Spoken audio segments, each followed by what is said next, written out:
Godric Gryffindor is one of the legendary founders of Hogwarts School of Witchcraft and Wizardry. Known for his bravery, chivalry, strength in combat, and even considered a thief by some, Gryffindor's legacy is richly celebrated in the Harry Potter books. And yet, there's still so much we don't know about one of the most influential figures in the entire series. Godric was born on a wild moor in a West Country village, which would eventually be named after him. Godric's Hollow ends up being a very important location throughout the series as the home of the Dumbledore family, Bathilda Bagshot, and eventually Lily and James Potter. Of course, Godric's Hollow is the location of the pivotal event that kicks off the entire series.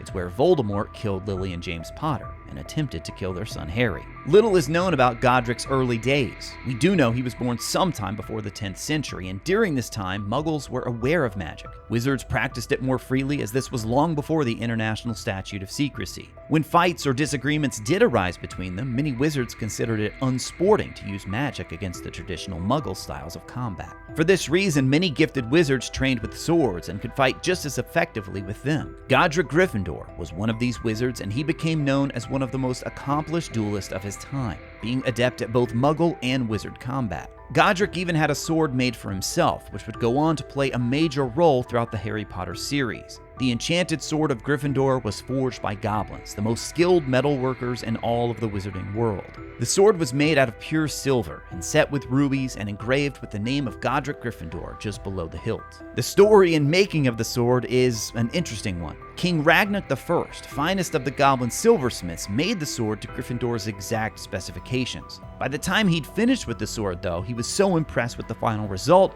he wanted to keep it for himself. Now, many of the most militant goblins had a very different idea of ownership compared to Muggles and wizards. They considered all goblin-made objects to be theirs by right. Even though Ragnak would turn the sword over to Gryffindor after its completion, he then decided to pretend that it had been stolen. Ragnak then sent a group of his goblins to take back the sword from Gryffindor. Godric used his wand to fight against them with magic and stop them from stealing the sword. He didn't kill the goblins, though. Instead, he bewitched them and sent them back to Ragnak with a message. He threatened the king and told him to never try and steal from him again. Should the goblins make another attempt at thievery, Gryffindor promised to unsheath his sword and use it against them all. Ragnak, to his credit, took the threat seriously and never attempted to take the sword again. Even so, this served as the foundation of a belief throughout the goblin community that Gryffindor was a thief, a belief that persisted for centuries, even to the time of Harry Potter. This, of course, plays a major role in Harry Potter and the Deathly Hallows, when Griphook attempts to get the sword back into the hands of goblins. Gryffindor was also close friends with Salazar Slytherin, who, like Gryffindor, was an incredibly gifted wizard. Although the exact dates are unclear, at some point in the 10th century, Gryffindor and Slytherin became friends with two of the most accomplished witches of their day, Helga Hufflepuff and Rowena Ravenclaw. As the four grew closer, they realized they each had a desire to help with the education of future witches and wizards. They had a shared dream to create the best school of magic in the world.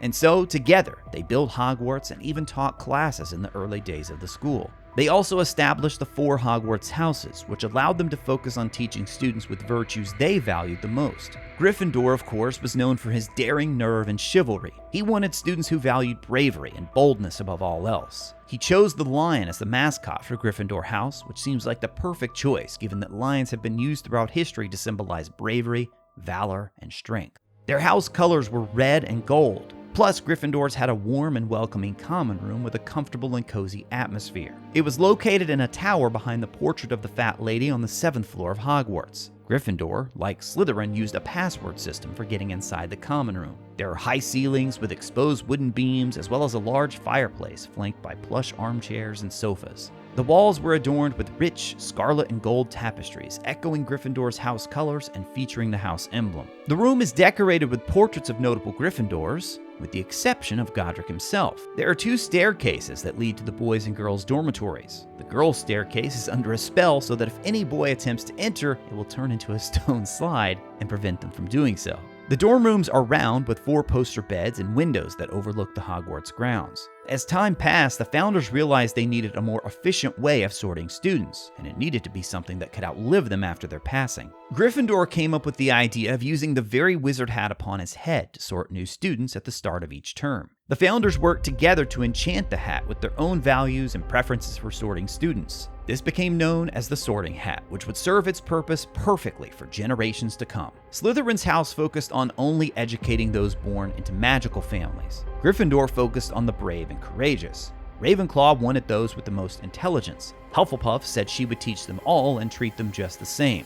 This setup worked in harmony for several years. Unfortunately, this time of peace and prosperity between the founders would not last. As tensions grew in the wizarding world beyond the walls of Hogwarts, so too did tensions grow between the founders. According to the Sorting Hat's song in Harry Potter and the Order of the Phoenix, discord crept in among the founders and fed on their faults and fears. The houses that like pillars fall had once held up our school, now turned upon each other and divided sought to rule. And for a while it seemed the school must meet an early end, what with dueling and with fighting and the clash of friend on friend. And at last there came a morning when old Slytherin departed, and though the fighting then died out, he left us quite downhearted. And never since the founders 4 were whittled down to 3 have the houses been united as they once were meant to be.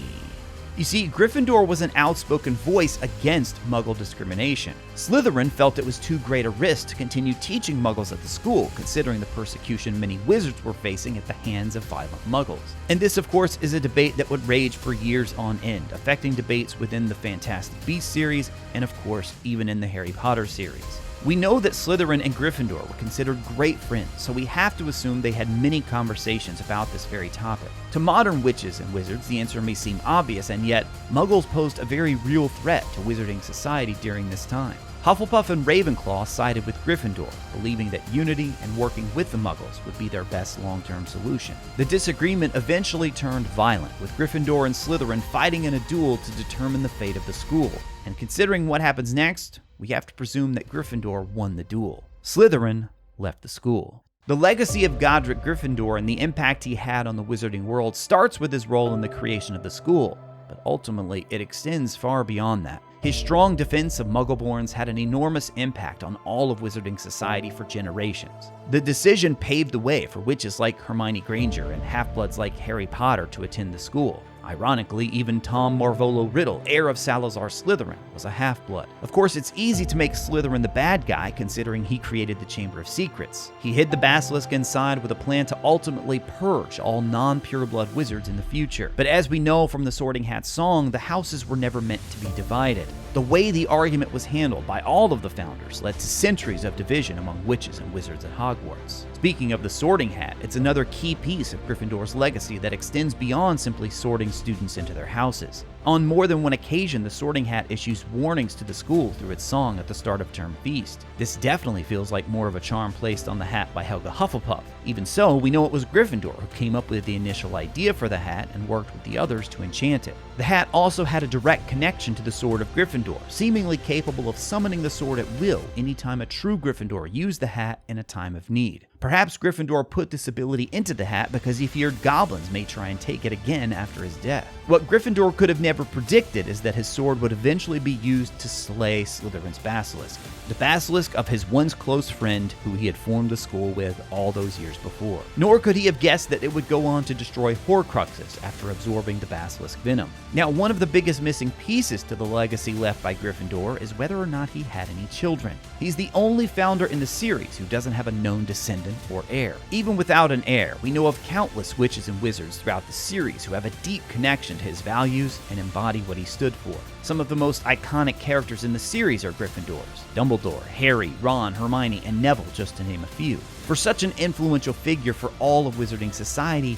we know little of Gryffindor's daring adventures or the intense duels he's almost sure to have engaged in. Maybe one day we'll get a TV series, or perhaps a video game that tells us even more about one of the most powerful wizards of the medieval era. Who knows, maybe I should even make a what if video all about Godric Gryffindor. If you'd like to see that, just leave a comment below and let me know. And if you did enjoy this video, you should definitely check out the one on the left side of your screen next. Big thank you to Nico, Martin, Khaleesi, Dylan, and Noah for supporting the channel with a Tier 3 Phoenix membership. And shout out to all of our other channel members. You guys help make videos like this possible. As always, thank you all so much for watching. I'll talk to you again soon.